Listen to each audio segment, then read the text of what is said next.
Là, on peut apercevoir, du coup, faites entrer les migrants des Parisiens face aux gauchistes. Que vous voulez faire ça? Ça m'a l'air pas mal. De la chaîne Vincent Lapierre. On est parti. Let's go. Chardon et Lagache, certainement pas n'importe quoi. C'est un désastre. Bonjour à tous, on se retrouve ici dans le 16e arrondissement devant l'hôpital Chardon-Lagache. Souvenez-vous, cet ancien hôpital a été transformé par l'association Aurore en centre... Ah oui, on se rappelle, qui était là? On avait vu du coup la première vidéo.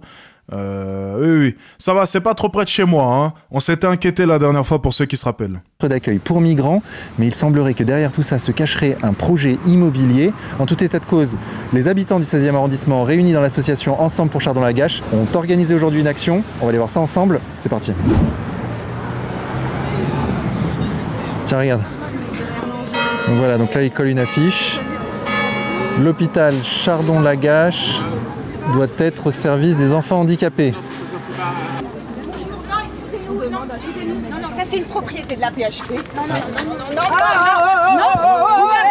Vous n'avez pas. Madame, c'est un hôpital. Vous n'avez pas le droit de faire chier là. Moi j'appelle la police. Eh ben appelez la police, on va rigoler. Avant que les gens nous retrouvent. Et vous m'avez pas demandé mon avis pour me filmer. Vous me demandez à moi, vous êtes sur... Voilà. Vous ne prenez pas les téléphones si vous n'avez pas à accrocher ça.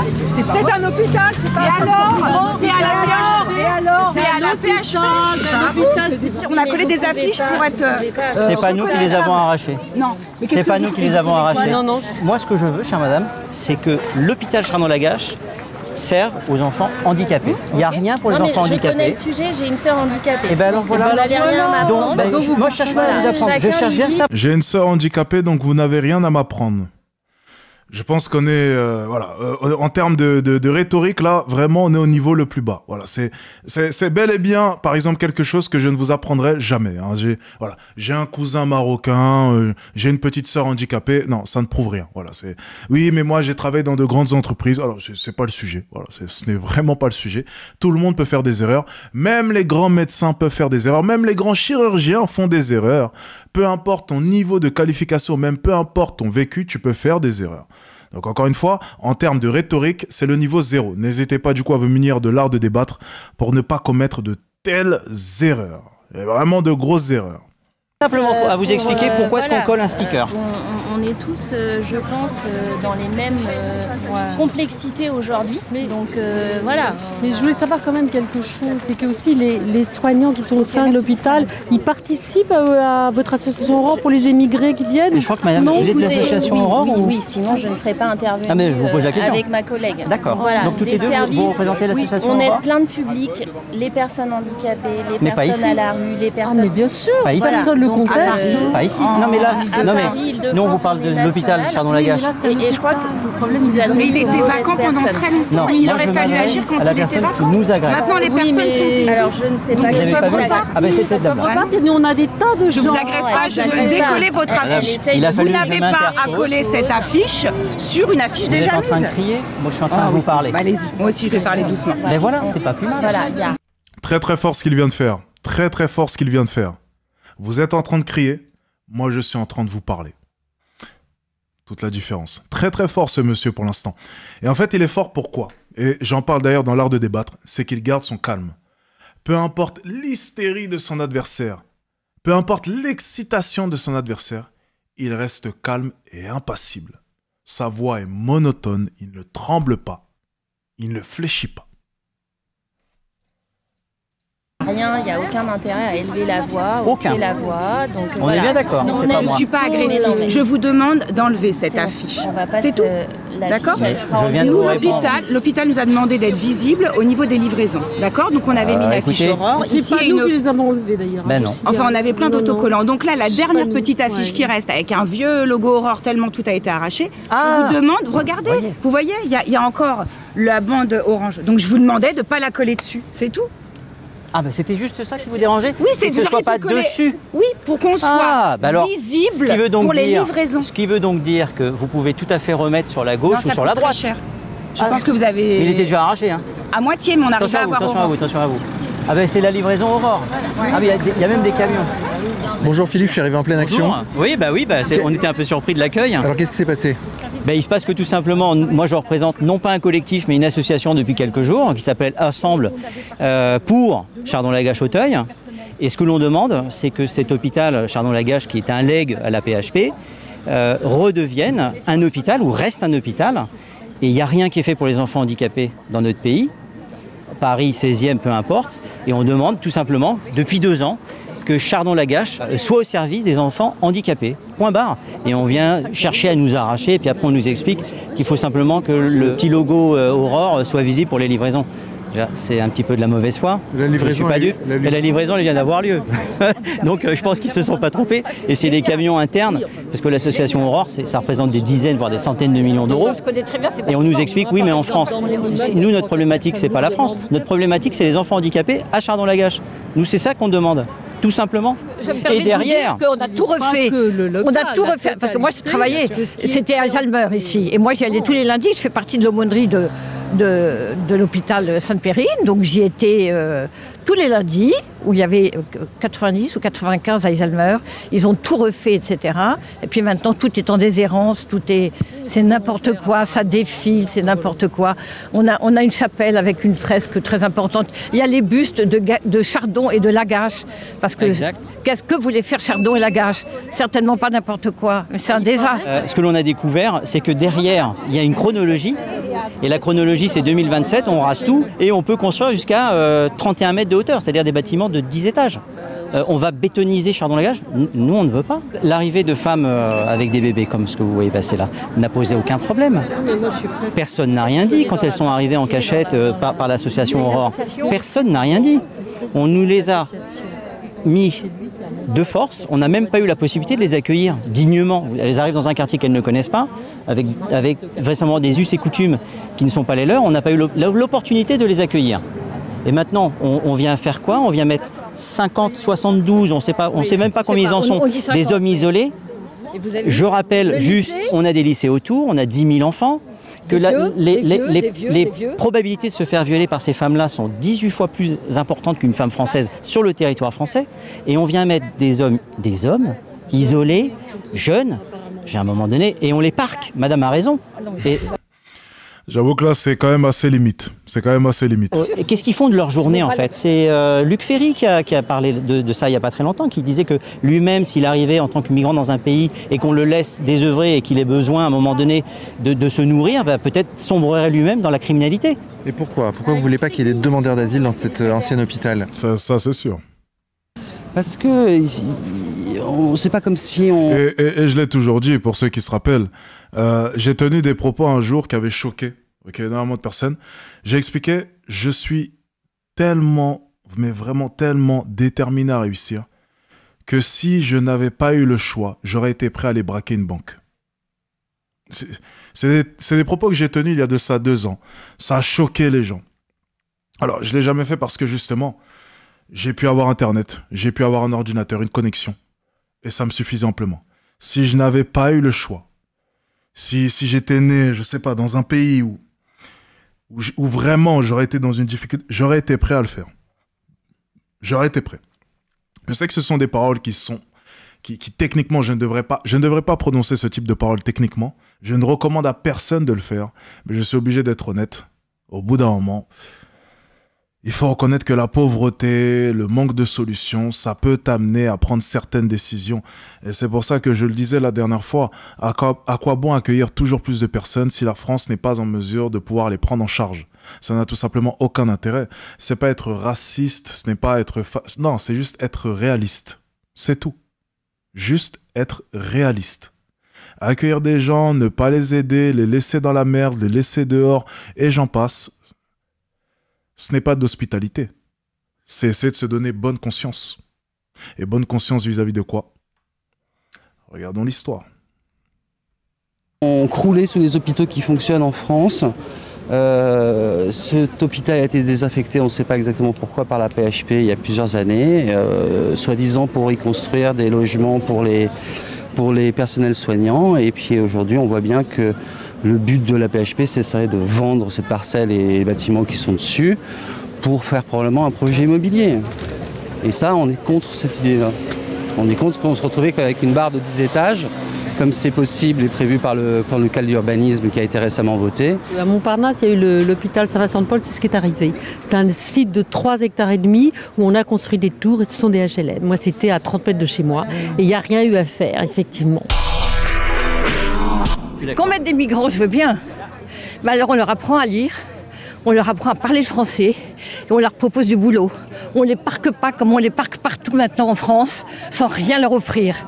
Non, moi je suis catholique, c'est pas ça. S'occuper des migrants, c'est pas ça. C'est pas les parquer tous, sans femmes et enfants d'ailleurs. Et voilà, à Batte-sur-Mer, ils ont fait ça dans une école désaffectée et on les laisse. Comment voulez-vous que ça fasse quelque chose de correct ? Mais en même temps, Philippe, je me permets de remarquer que vous n'êtes pas très nombreux aujourd'hui. Est-ce que vous... C'est normal. C'est normal parce que les réseaux sociaux que nous utilisons, on diffuse, on a à peu près 1000-1500 personnes qui nous suivent sur Facebook, d'accord ? On fait ce qu'on peut. Grâce à des médias comme vous, on arrive à avoir un relais de parole. On a eu M. Morandini qui nous a donné la parole. Mais les médias, TF1, France 2, etc., il y a une manipulation qui est faite aussi. La manifestation qui a eu lieu ici, nous, on est tous apolitiques. Eh bien, moi, ce matin, il y a un journaliste du Parisien qui m'appelle et qui me dit bah, alors écoutez, vous êtes content, la montée des extrêmes, mais je pense que vous n'avez absolument rien compris. À partir du moment où, dans ce pays, vous vous opposez à quelque chose, on va vous mettre une étiquette d'extrême droite et vous n'avez plus qu'à fermer votre bouche. Taisez-vous, vous êtes d'extrême droite. Vous ne voulez pas qu'il y ait des logements sociaux ici, là ? Mais il ne faut surtout pas que les bâtiments qui ont été légués, construits et légués par les époux Chardon et Lagache à la fin du 19e siècle soient détruits pour construire une barre d'immeubles.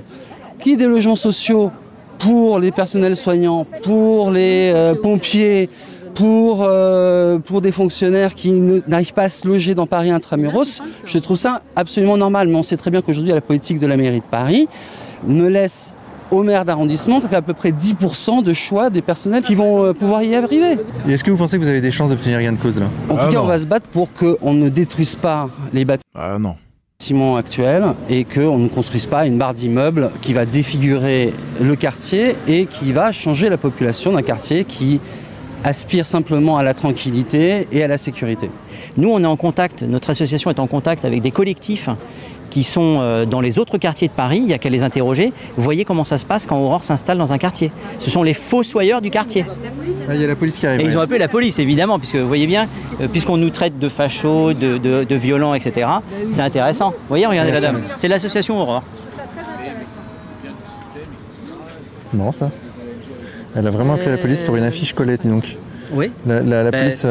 C'est intéressant. La police n'a rien à faire d'autre en ce moment. Parce que moi je me fais voler mon sac, je peux t'assurer que j'appelle la police, elle vient pas. Bah là ils sont venus en 10 minutes. Hein. Bon, ils racontent ce qui s'est passé, tout simplement. Et là-bas, elle donne sa version. Putain, mobilisation, alors on va réfléchir là, attends. Mobilisation d'une patrouille de police avec 3 policiers, 3 fonctionnaires pour une affiche collée. C'est abusé. C'est extraordinaire. Ce camion de fous, ils ont vraiment des moyens. Aurore a d'énormes... Budget annuel, 233 millions d'euros. Moyens pour avoir des camions comme ça. Je suis un peu estomaquée. J'attends de voir ce qui va se passer. Je suis étonnée du pouvoir d'Aurore, qui en un coup de fil, 8 minutes plus tard, la police est là et nous demande nos papiers. Alors qu'on demande juste à ce que l'hôpital Chardon-Lagache devienne un centre pour enfants handicapés. Je trouve ça assez bluffant en fait de voir le pouvoir d'Aurore. Elle est où l'agression de notre part? C'est eux qui nous ont agressés. Voilà. Tiens, regarde. Donc c'est ça, l'ancien hôpital Chardon-Lagache. Avec à l'intérieur une ça a l'air beau. Chapelle. Il y a une chapelle carrément. Un parc et des locaux. Hein. Ah ouais. Et donc ce sont des... J'ai déjà passé devant mais j'ai jamais fait attention. Bénévoles de l'association Aurore, j'imagine. Plusieurs fois en plus. Bonjour. Bonjour. Vous étiez en train de dire quelque chose d'intéressant là. Que la police, quand on se fait agresser, ils sont pas là. Ouais. Ça vous est arrivé, vous personnellement? Ah oui, personnellement, j'habitais dans le 18e, la police est venue, j'ai appelé 2 fois, j'ai essayé de calmer le jeu. Ils sont venus, ils ont dit on peut rien faire. Ils sont repartis, je me suis fait attraper mon téléphone. parce que je voulais filmer les petits jeunes qui étaient en train d'agresser une dame. Ils ont pris mon téléphone, ils l'ont explosé contre un immeuble, et voilà. Et moi j'ai fini en pleurs et la police ne peut rien faire. Ils ont dit on ne peut rien faire.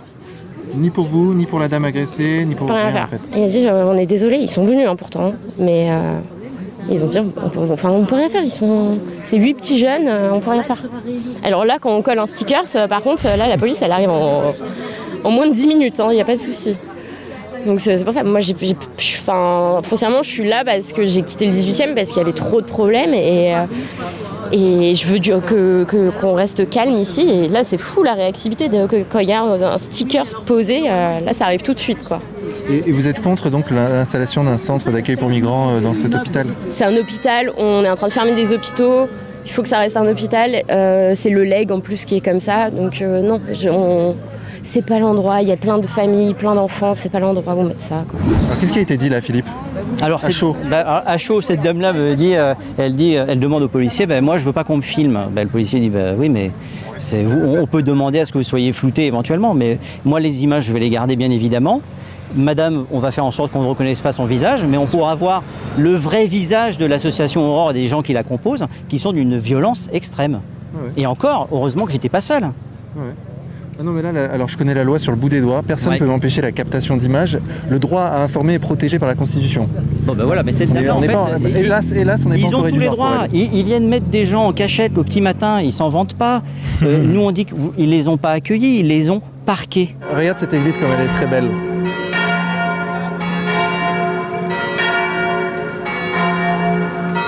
Ce clocher magnifique là. C'est beau ça, non? Il est beau ce quartier. Regarde, ces immeubles haussmanniens, là, cette couleur, cette luminosité. C'est la France. Ces allées avec ces...